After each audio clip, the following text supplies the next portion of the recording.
Assalamualaikum warahmatullahi wabarakatuh. Salam bahagia Bapak dan Ibu guru hebat. Perkenalkan, nama saya Kori Antitasari dari SD Negeri Cikaret 02 Kecamatan Cibinong, Kabupaten Bogor.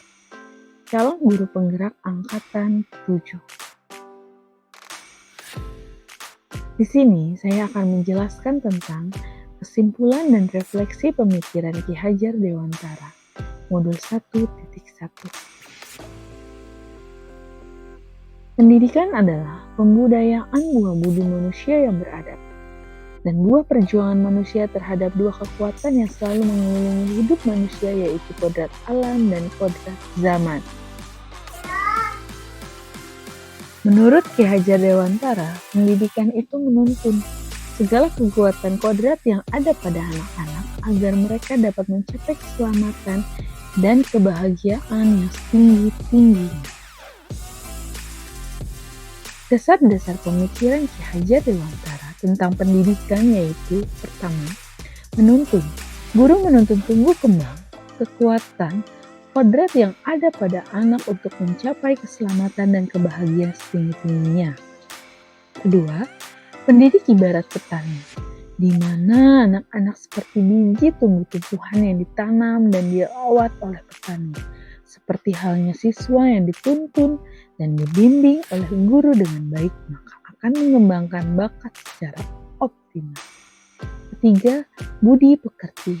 Budi pekerti atau watak karakter sebagai perpaduan antara cipta atau kognitif, karsa atau afektif, sehingga menciptakan karya atau psikomotor. Budi pekerti sangat diperlukan dalam pendidikan, sehingga harus dikembangkan secara seimbang. Keempat, bermain.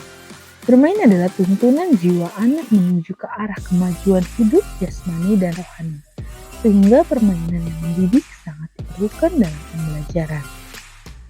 Kelima, berpihak pada anak. Dalam pembelajaran, guru seharusnya dapat memberikan keleluasaan pada siswa dengan cara yang sesuai dengan karakteristik siswa masing-masing.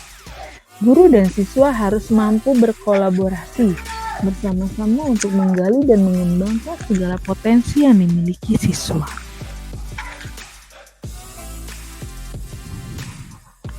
Apa yang saya percaya tentang murid dan pembelajaran di kelas sebelum saya mempelajari modul 1.1? Pembelajaran yang saya berikan selama ini sebatas mentransfer ilmu. Saya sebagai guru lebih dominan dibandingkan murid. Murid lebih banyak menyimak materi dan yang saya ajarkan dan mengerjakan tugas-tugas yang diberikan. Saya menuntut murid agar menguasai materi yang sudah saya sampaikan, atau disebut juga teacher-centered learning. Sebelum saya mengetahui dan mempelajari tentang filosofi pemikiran Ki Hajar Dewantara, saya berpikir pembelajaran dapat dikatakan berhasil ketika murid bisa mengikuti pembelajaran dengan menerima materi-materi yang guru sampaikan dan mengerjakan evaluasi dengan baik, mendapatkan nilai di atas KKM yang sudah ditentukan sekolah, dan mampu mengerjakan tugas yang diberikan tanpa mengeluh. Saya juga meminta siswa untuk menghafal beberapa materi seperti rumus dan not balok, sehingga ketika menghadapi ulangan PTS dan PAS, murid dapat mengerjakan dengan baik. Namun pada kenyataannya ketika kegiatan tersebut berlangsung, mereka malah lupa. Sebelum mengenal filosofi KHD, saya sering mengeluh dengan siswa yang mendapat nilai rendah di bawah KKM. Saya berpikir karena mereka malas belajar. Padahal soal-soal yang diberikan ketika evaluasi menurut saya soal-soal yang mudah, tapi mereka tidak bisa mengerjakannya. Sebelum mempelajari filosofi KHD, saya juga ketika melakukan pembelajaran sehari-hari lebih mementingkan kognitif dibandingkan aspek keterampilan dan sikap. Saya hanya berpatokan bahwa siswa harus mendapatkan nilai bagus di atas KKM. Apa yang berubah dari pemikiran atau perilaku saya setelah mempelajari modul ini? Selama saya salah dalam menanamkan persepsi bahwa anak adalah objek atau diibaratkan sebuah kertas kosong yang dapat kita tuangkan materi-materi yang kita sampaikan. Padahal yang seharusnya yaitu menjadikan siswa subjek yang seharusnya memegang kendali dalam pembelajaran. Guru hanya sebagai fasilitator dengan segala ketulusan hati menyayangi siswa dan menerapkan student-centered learning.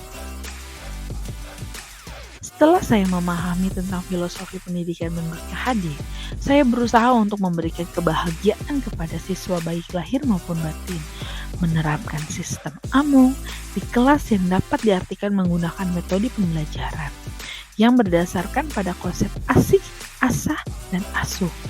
Karena setiap anak memiliki keunikan dan keistimewaan masing-masing, dari itu saya sebagai guru harus memahami anak sesuai bakat dan minat yang dimilikinya. Melakukan proses pembelajaran secara menyeluruh, yaitu mencakup aspek kognitif, afektif, psikomotor, spiritual, sosial, dan budaya. Membuat kesepakatan kelas secara bersama-sama dengan siswa agar mereka bisa bertanggung jawab dan berkomitmen melaksanakan tata tertib kelas yang telah mereka tentukan. Saya akan menerapkan sistem pembelajaran abad 21 yang sesuai dengan pemikiran KHD, yaitu critical thinking, creativity, communication, dan collaboration. Dengan memerdekakan anak mereka dapat berpikir kritis dengan berkolaborasi atau berdiskusi. Anak dapat menghargai pendapat orang lain. Dengan berkomunikasi, anak dapat mengungkapkan pendapatnya dan menghargai anak dapat menciptakan suatu produk atau menghasilkan kreativitas tertentu tanpa adanya paksaan belajar. Hasil refleksi setelah saya simpulkan dalam merubah pemikiran saya, yaitu yang pertama, guru bukan merupakan satu-satunya sumber belajar. Yang kedua, pembelajaran berpusat pada anak atau student center. Yang ketiga, menghargai setiap karakteristik belajar anak.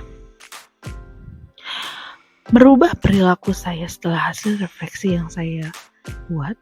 Yang pertama adalah mengemas pembelajaran secara menarik agar motivasi belajar siswa meningkat.